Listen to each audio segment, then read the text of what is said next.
er rart det der med at kunne tage ud selv, uden at skulle invitere sig. Hvis man sådan har lyst til at komme afsted, så er det ikke længere væk, end at vi kan aftale, at vi tager afsted dagen efter, for eksempel. Og man skal ikke spørge nogen om lov. Ja, det er de åbne vidder.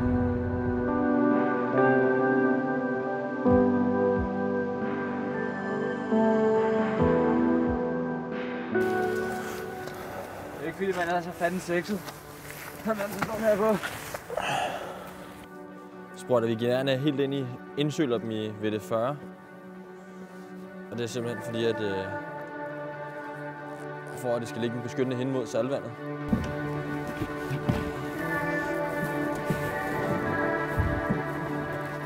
Lokænderne. Ja.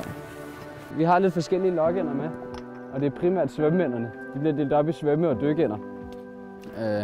Og vi har nogle pibeænder, vi har nogle krikænder, og vi har nogle gråænder. Og så en enkelt svane, som sådan skal stå lidt ude og lyse op, og ligesom trække lidt opmærksomhed.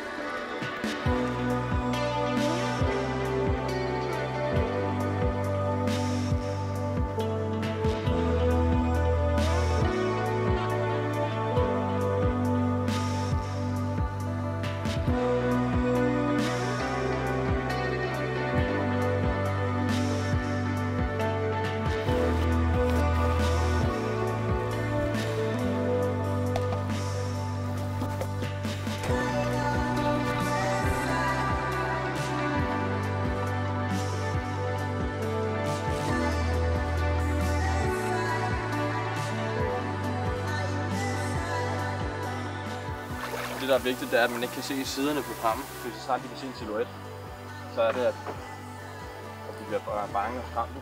Ikke nødvendigvis fantastisk andet vejr. Vi vil i hvert fald gerne have, at det blæser lidt sådan, så de bliver lidt urolige at komme op og flyve. Der er nu en halv time til solopgang. Man begynder virkelig at kunne se noget nu.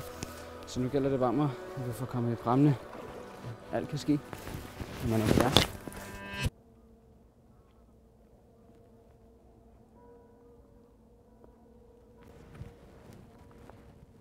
Så står solen op. Nej, kom nu, de er venner. Bliv ved. Ej. De kom ind bagved og skal kigge. Nej. Nej.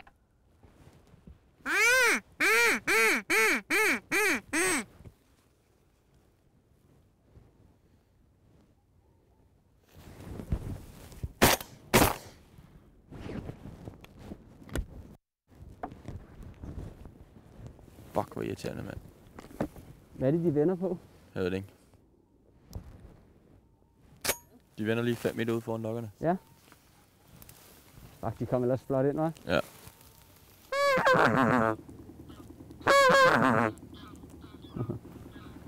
De blev så sgu. Det er helt ufatteligt så let der er.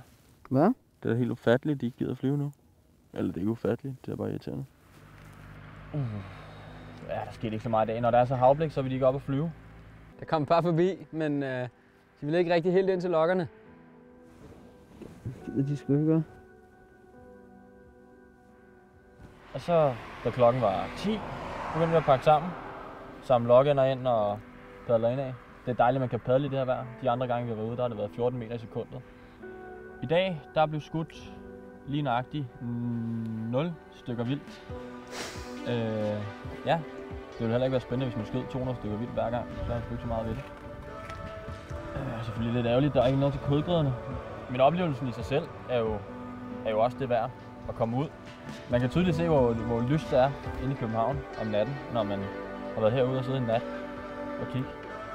Og det er også værd at tage med, oplevelsen.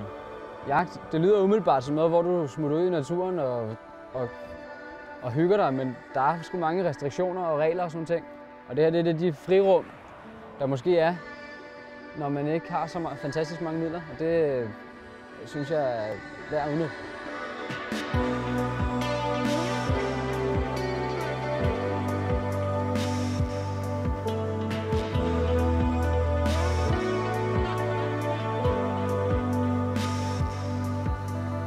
det.